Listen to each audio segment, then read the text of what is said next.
Olá, amigos, boa noite.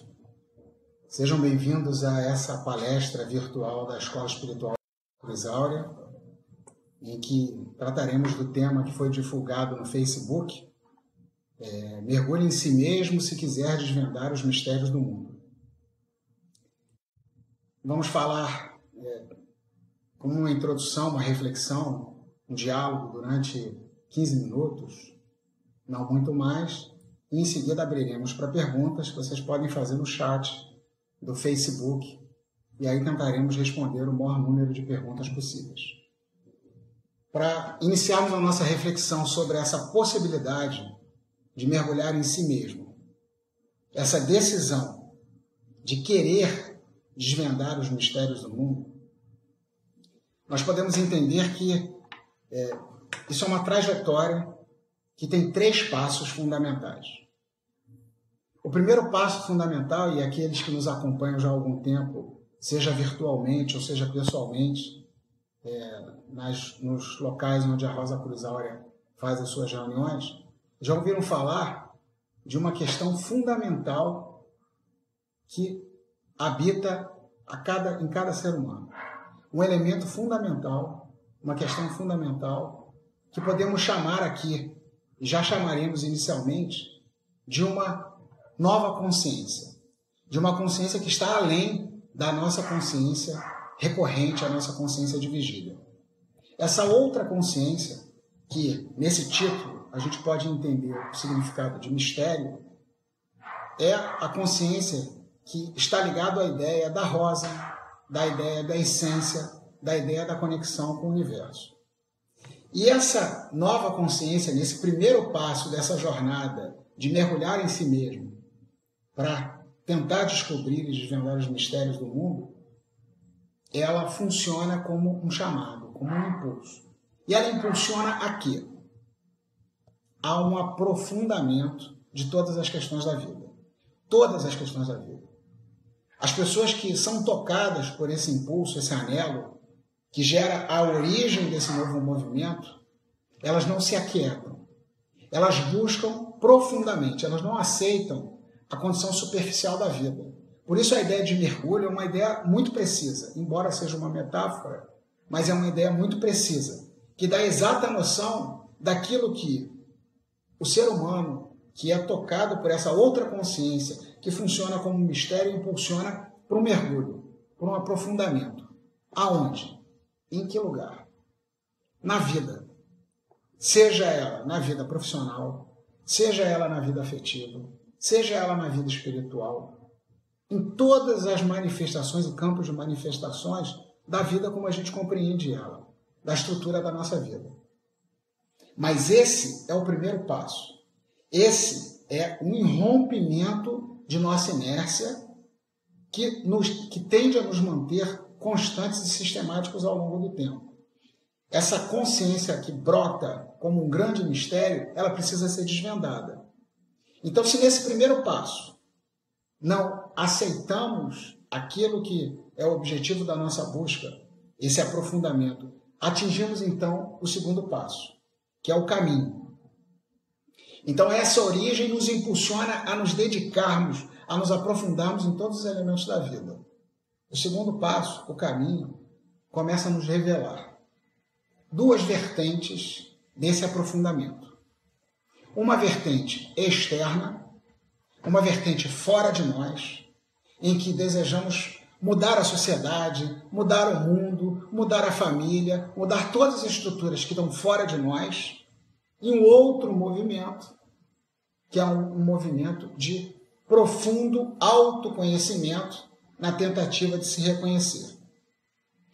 Então, no primeiro impulso, a origem, existe essa angústia, essa necessidade, essa inquietação de aprofundar-se, de mergulhar. No segundo, as tentativas, o caminho. E essas 2 tentativas são tentativas absolutamente legítimas. O mundo exterior e o mundo interior. E se, a partir de um processo sincero, oriundo de um buscador que busca em sua essência a razão da sua própria existência, existe a percepção de que essas essas duas vertentes, a externa e a interna, não são vertentes separadas, mas elas precisam funcionar em harmonia, como uma grande respiração da vida, em que o aprofundamento da compreensão do mundo exterior e o aprofundamento da compreensão do mundo interior fazem parte do mesmo elemento, se abre então a terceira porta, que chamamos aqui, nessa trajetória, de a chave. E qual é a chave? Qual é o elemento que permite, então, finalmente, a partir dessa origem, desse impulso inicial, atravessando o caminho, do caminho exterior e do caminho interior, se desvendar, que sejam desvendados, finalmente, os mistérios. E essa chave, amigos, é a consciência. É a consciência desperta. Porque, se na etapa do caminho podemos nos aprofundar no que eu sou, esse autoconhecimento, e ele pode ser inebriante, ele pode ser, inclusive, fantasioso, nos levar a nos perdermos nesse autoconhecimento. Da mesma maneira, o caminho puramente exterior, tranquilamente, nos faz nos perdermos do objetivo essencial, que é buscar a origem, a razão de tudo. Mas a consciência, a plena consciência, a consciência desperta, a consciência, como os budistas falam, o despertar da consciência, a ação consciente, o pensar consciente, o agir consciente, é a chave que conecta a origem do impulso, de uma necessidade de aprofundar-se. O caminho, que é a harmonia entre a ação e a necessidade de compreensão, para finalmente eleger, a partir da chave, o caminho que vai gerar o aprendizado, a consciência pura e desperta, que vai transformar o quê? Aquilo que era um mistério numa revelação. Mistério do mundo, mistério do seu próprio mundo, que quem nos acompanha sabe que nós chamamos de microcosmo, mistério do mundo, o macrocosmo, mistério de toda a vida como um todo. Porque a partir do momento que, a partir desse conhecimento, dessa necessidade e dessa ação, esses três elementos fundamentais que guiam o ser humano nessa busca, é revelado a chave dos mistérios e é algo concreto na nossa vida, não é algo ilusório, embora a ideia de um mergulho em si mesmo tenha uma associação de metáfora. A questão mais fundamental humana é descobrir essa chave dos mistérios dentro de si próprio.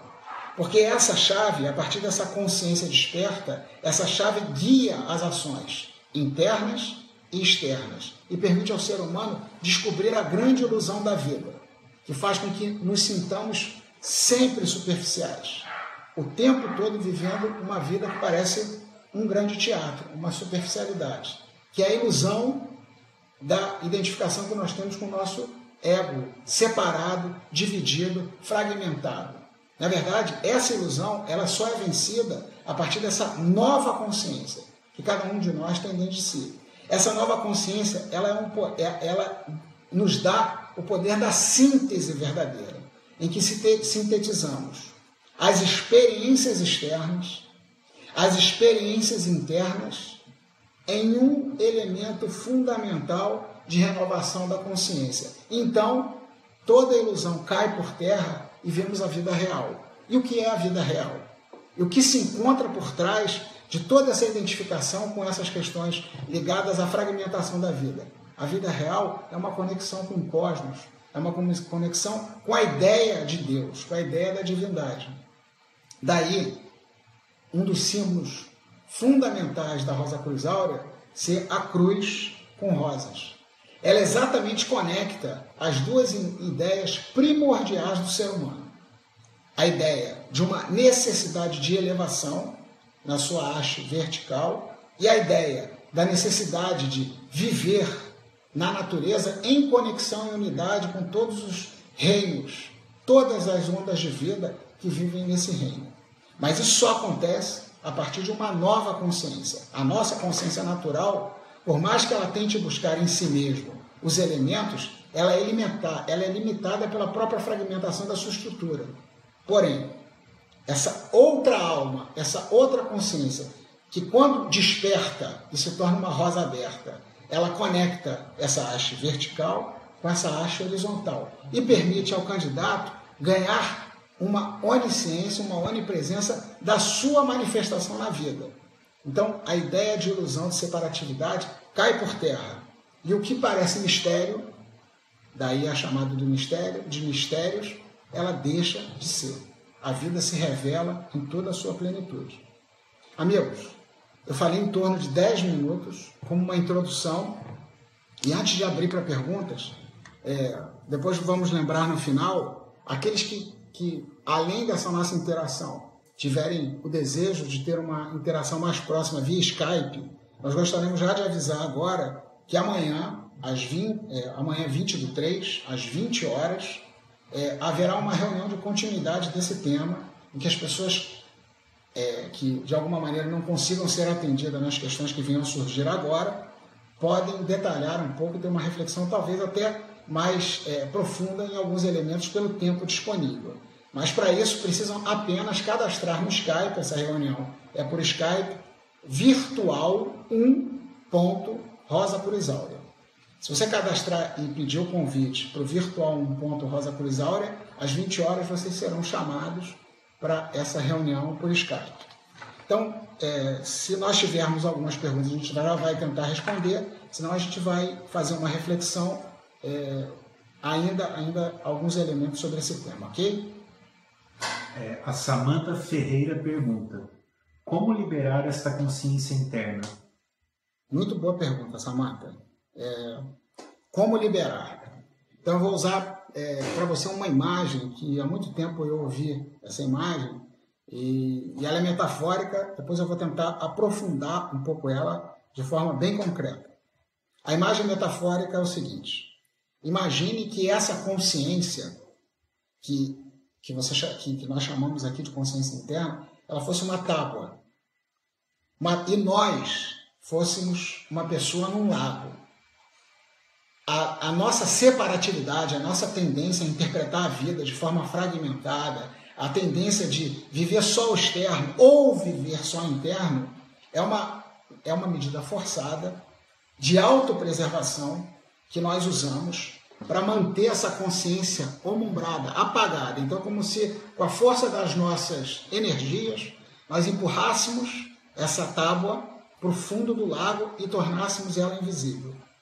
De fato, para toda a humanidade, essa força, ela brota e ela impulsiona, mas para isso o ser humano precisa abrir um espaço.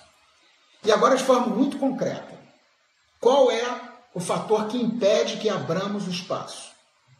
Em primeiro lugar, o nosso condicionamento do pensar, do sentir e do agir.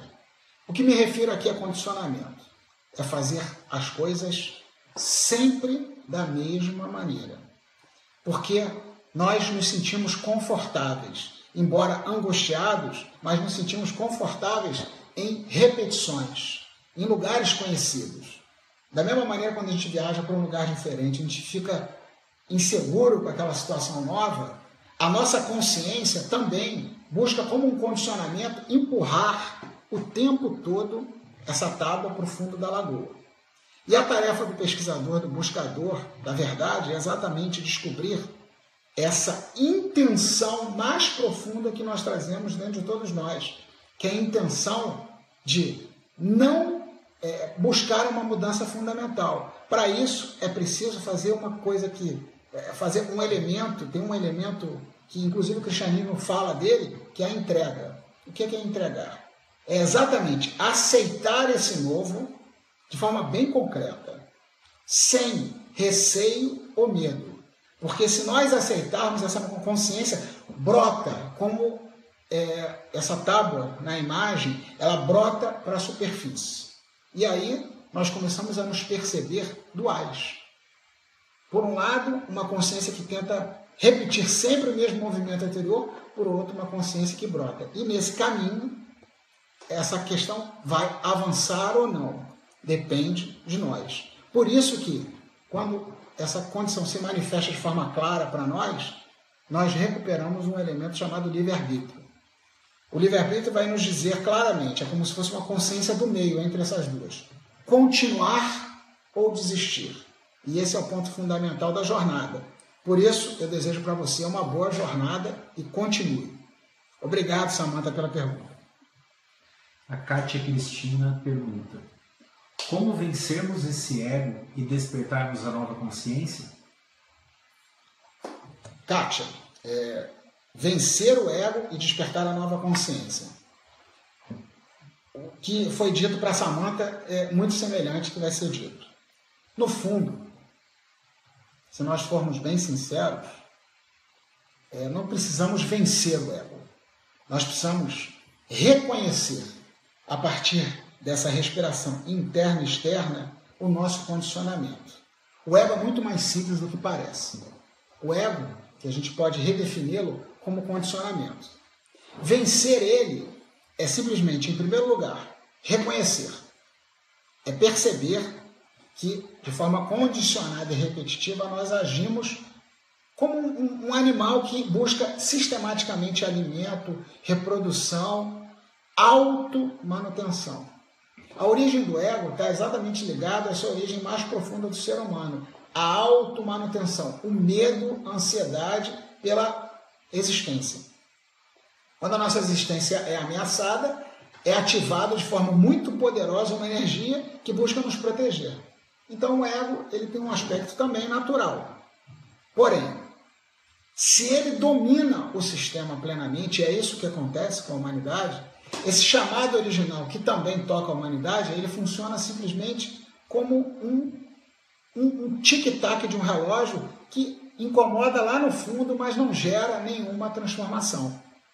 Para que a nossa consciência de fato se transforme, é preciso que, em primeiro lugar, observemos como nós somos, como funciona essa estrutura de autopreservação que a gente chama de ego. É algo muito simples. Reconhecida essa estrutura, nós deixemos nos identificar com essa estrutura como se nós fôssemos ela. Existe também uma outra alternativa, que é uma alternativa recorrente. Simplesmente um acatamento, essa é a minha forma, eu sou assim, eu jamais vou mudar. Mas isso é uma mentira. Nós não somos assim e nós sempre podemos mudar. Mas é uma opção da nossa consciência admitir esse caminho. Então, a partir do momento do autorreconhecimento, vencer o ego se torna um processo muito lógico dentro desse despertar interno. Porque não existe pontos vazios nesse processo, pontos cegos. À medida que o ego se aquieta, ou seja, que nós nos percebemos como uma pessoa repetitiva, sistemática, viciada em si mesmo, nós nos autodesmascaramos. E esse processo de autodesmascaramento, ele funciona como um sol diante de uma impureza. Ele limpa, ele imediatamente essa nova consciência surge. Então esse processo ele é muito dinâmico. Ele depende inteiramente, exclusivamente de nós, da nossa necessidade. Por isso que a chamada do tema é mergulhe em si mesmo, se quiser desvendar os mistérios do mundo. Então esse querer, esse desejar é fundamental. E a chave da mudança é se autodesmascarar no processo de autorreconhecimento, ou seja, libertar-se de si mesmo, ou sendo mais preciso ainda, libertar-se daquilo que gerou um processo de identificação conosco, que no fundo é uma ilusão. Espero que tenha sido claro, Kátia, para você. Obrigado pela pergunta. O Daniel Pinheiro pergunta: sabendo que sou um com todo o microcosmo e o macrocosmo, onde posso sentir essa unidade? Boa pergunta, Daniel, e eu vou responder para você rápido, depois eu vou alongar um pouco. O ponto da unidade, ele é como sempre foi explicado na doutrina universal, como foi explicado em todas as escolas espirituais. O ponto da unidade é o nosso coração. Veja, do ponto de vista da arquitetura divina, entendo aqui com milhões de aspas, essa manifestação humana natural, existe um campo, existe uma área que é integralmente preservada. E essa área coincide com o nosso coração. Essa consciência alma, ela tem a sua fundamentação no coração. E como se fosse um ser abrigado em uma caverna, veja, a alegoria da caverna de Platão, ela não é gratuita. Ela tem todo o fundamento baseado na ideia de um coração em uma caverna, de uma consciência em uma caverna. O ponto de conexão é sempre pelo coração. Então, a partir do momento que nós reconhecemos essa força poderosa que existe dentro de nosso coração e libertamos ela conscientemente, e para tanto, em cima das perguntas da Samantha e da Kátia, nós vencemos a nós mesmos, imediatamente essa conexão se estabelece. Isso é um aspecto muito interessante. Eu ousaria até dizer que é a única magia verdadeira da vida. Existe uma ilusão, que nós somos separados. E existe uma magia verdadeira da vida. E essa magia é exatamente esse mergulho interior que permite essa conexão absoluta. Que está mais perto do que mãos e pés. Não está longe de nós, nem está profundamente escondido dentro de nós. Está ao alcance, inclusive, da nossa consciência natural. O problema é que a nossa consciência natural não é essa consciência divina. Essa consciência divina é um outro elemento que precisa surgir. E ele vai surgir à medida que se dê espaço para ele. À medida que esse espaço é criado, ele se manifesta, e essa consciência, ela não é individual. E isso é a grande chave do mistério. Enquanto o ego, essa consciência individual, ela se identifica com os seus desejos, os seus quereres, os seus apelos, essa consciência nova, consciência, ela se identifica com a vida plena, com toda a vida, com toda a unidade plena. Então ela só pode se manifestar em plenitude, em unidade, em liberdade, em conexão absoluta com o universo. E a nossa consciência natural, Hermes Trismegisto, fala do benefício de Epimandro. A nossa consciência natural percebe essa outra consciência em conexão absoluta com o universo. Então a nossa consciência natural, como um observador, percebe essa consciência. Então é possível concretamente perceber essa plenitude, esse reconhecimento dessa conexão de toda a vida em um ponto, em nosso coração. Obrigado pela pergunta, Daniel. Lilian Lovise pergunta. Na verdade, ela quer que você falasse um pouco sobre o campo de força da escola. Lilian, então vamos lá. E aí eu não vou falar exatamente sobre o campo de força da escola, eu vou falar um pouquinho sobre o porquê existe uma escola espiritual. Até porque o fato da gente estar fazendo essa palestra, a gente está em nome da Escola Espiritual da Rosa Cruz Áurea. Em primeiro lugar, te dizer o seguinte, e dizer para todos vocês, essa manifestação dessa força plena que tem dentro de nós, ela tem uma questão muito importante. Ela nos leva ao enfrentamento de nós mesmos.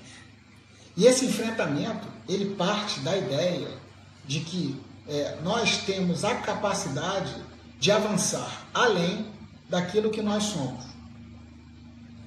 Um trabalho em grupo, um trabalho numa escola espiritual, é um trabalho que, de alguma forma, ele é um desafio, ele nos desafia para que convivamos com pessoas que têm origens diferentes, manifestações diferentes, percepções diferentes da vida, mas, por outro lado, ele cria também um campo humano de pessoas que, a partir desse princípio fundamental, se reconhecem nessa busca sincera por um novo, por um campo humano. Então, o campo de força, e os campos de força existem em toda a vida. Existe o campo de força do trabalho, existe o campo de força de uma universidade. Os campos de força são manifestações, e esses campos que nós estamos nos referindo aqui, são campos de manifestações humanos. Mas existe uma possibilidade, um campo de manifestação neo-humano. Esse campo de manifestação neo-humano, ele parte do princípio do coração de cada um dos elementos desse campo. Então, esse campo passa a ser resultado da união de cada consciência nova que desperta para esse campo, e ao mesmo tempo ele devolve em força e energia para uma transformação. Então é um campo de trabalho, mas ele é um campo também mórfico, ele alimenta os membros do seu campo, que habitam esse campo e habitam essa atmosfera. Então, a capacidade que os habitantes desse corpo têm de viver nesse campo está diretamente ligado à pureza desse campo. Então, o campo da escola, o campo não só da escola espiritual, mas como o campo de força de todas as escolas espirituais, sempre teve essa característica. A característica de ser gerado por aqueles membros, pela atmosfera daqueles membros e, ao mesmo tempo, alimentar aqueles membros. Só que o campo, ele não se limita aos alunos da escola. Ele é um campo também chamador. Ele tem uma amplitude que vai além da própria escola espiritual. E ele, junto com essa manifestação da ideia original da vida, ele toca os corações de todos os seres humanos. Espero que eu tenha sido claro com você, Línia. Se não for, você pode cutucar aí no chat novamente que a gente tenta explicar um pouco melhor, tá bom? Obrigado pela sua pergunta. O Marco Dotti fez uma pergunta que foi sintetizada da seguinte forma: seria o nosso egoísmo que nos leva ao conflito interno e externo e determina nossas escolhas? Sem dúvida, o egoísmo ele tem um aspecto de conflito. Sem dúvida nenhuma, ele está associado às nossas escolhas. Porém, uma questão fundamental é que nós não somos apenas o nosso ego. E isso é uma questão fundamental. Se nós fôssemos só o nosso ego, se nós fôssemos só essa estrutura de autopreservação, não existiria uma saída para o ser humano. O ser humano estaria totalmente conectado a si próprio dentro da sua forma de agir, os seus condicionamentos. Então, por incrível que pareça, essa própria consciência da alma, ela é uma consciência que gera conflito. Conflito aonde? Com o mundo, com a humanidade? Não. Um conflito de busca com nós mesmos. Nós mesmos temos a necessidade de irromper um padrão de comportamento, e isso, em certo sentido, é uma forma de conflito. Por outro lado, também, quem nós somos não está cerceado unicamente, nem define unicamente o nosso ego. Então, o que, de alguma forma, eu consigo explicar para você é que nós somos seres duais. Duais no seguinte sentido: existe uma manifestação egóica, sim, que causa uma série de conflitos e determina muito do que nós somos, mas nós não somos só isso. E essa consciência alma, essa nova consciência, e à medida que ela vai tomando força no sistema, ela vai, entre aspas, transferindo esses elementos, que são elementos de conflito vazio, para um conflito existencial. E esse conflito existencial é o que a gente chamou aqui da chave da saída desse processo. Ok? Muito obrigado, Daniel, pela pergunta. O Joel Aleixo pergunta: há algum exercício que nos proteja da maldade alheia? Porque parece ser tão difícil ignorar o ego e viver o eu divino? Olha, tem vários exercícios que podem ser feitos, eu não sei se para proteger da maldade alheia, mas eu acho que a questão fundamental é talvez a maldade que temos dentro de nós próprios, né? Mas esses exercícios, fundamentalmente, por serem exercícios naturais, de ordem natural, essa magia natural, eles são exercícios que eles funcionam como um elástico. Imagina você esticar um elástico e depois soltar. A gente estica o elástico, mas a gente não consegue manter essa situação esticada o tempo todo. E aí, quando a gente solta o elástico, a situação volta anteriormente. O problema fundamental existe uma necessidade de uma mudança estrutural fundamental? Se existe uma necessidade de mudança estrutural fundamental, esses exercícios não funcionam e não geram esse efeito, porque eles são baseados na lógica natural. Exercício é igual uma pessoa que faz uma ginástica. Ela faz um exercício repetitivo. E o exercício repetitivo realça mais ainda aquilo que nós somos. Mas o ego, ele não vamos, amigos, demonizar aqui o ego. O ego, ele é uma consciência que, se formos analisar de forma muito serena e tranquila, e nos imaginássemos como se nós fôssemos todo um simbolismo de um reino, o ego seria o bobo da corte. Porque o ego nos coloca em situações que, um pouquinho de autoconhecimento, nós reconheceríamos ele, porque o bobo da corte? Porque ele quer ser querido, ser engraçado, ser adorado. Esse é um aspecto muito pequeno de todos nós. E todos os conflitos gerados a partir desse aspecto muito pequeno de nós dois de nós nos dá um retorno muito pequeno à nossa consciência. Ela, de fato, não muda a nossa consciência. Então, se fizéssemos um exercício para adestrar esse ego, o máximo que conseguiríamos colocar nele é uma roupa mais bonita, uma educação, uma melhor forma de se relacionar com a vida. Mas, em essência, nós não mudaríamos nada. Por isso que é muito importante. O ego, ele tem um papel muito interessante no processo. Ele revela a consciência, porque o que está por trás do ego que é a grande questão, que são as intenções, que são os aspectos que nos tornam pessoas repetitivas e sistematicamente repetitivas. O ego é só a manifestação externa disso, é a mais visível. Mas sem ele, nós não teríamos a capacidade de perceber quem nós somos. Inclusive, tem um aspecto muito interessante, que é uma chave fundamental do gnosticismo. O gnosticismo é exatamente o que a escola se propõe. O que é a ideia do gnosticismo? É a ideia que todos os seres humanos têm a possibilidade de encontrar a verdade fundamental, a gnose, a ideia original dentro de si próprio, sem precisar de intermediários. Mas sem um opositor, e aí a gente pode considerar, entre aspas, que o ego é um opositor, nós não saberíamos da nossa força. Então o ego, ele tem um aspecto dual. Ao mesmo tempo que ele é esse bobo da corte que nos causa situações constrangedoras, ele também é um auxiliador, ele revela, ele desmascara. Mas ele desmascara e revela para quem? Para uma consciência desperta. Voltando aqui, desculpa, tivemos um probleminha técnico, voltando aqui então, Daniel Pinheiro. Essa questão que você colocou é uma questão fundamental, porque um processo espiritual, um processo de busca do essencial, esse mergulho nos mistérios, ele só vai ser revelado de fato no nosso dia a dia. Ele não vai ser revelado em um ambiente protegido. Esse ambiente protegido é um ambiente de reflexão, de profunda reflexão. Mas é no dia a dia, na manifestação diária, que nós temos a capacidade de reconhecer se há uma mudança fundamental em nós ou não. Como que nós vamos reconhecer isso? Por isso que foi dito no início. A partir de uma origem, de uma necessidade profunda de um mergulhar interno. O caminho externo e interno. Se houver esse paradoxo entre a vida externa e a vida interna, nós ainda estamos confusos com a forma de agir. Tem que haver essa conexão, essa percepção, em meio ao dia a dia. E, como diz o dito popular, é caindo e levantando. Ou como é utilizado às vezes numa linguagem mais mística. O pecado é um desvio. A forma de pecado é um desvio. E esse desvio ele pode tranquilamente ser corrigido na nossa vivência diária. Então, é no diário que nós vamos resolver essas questões. Daniel, obrigado pela sua pergunta.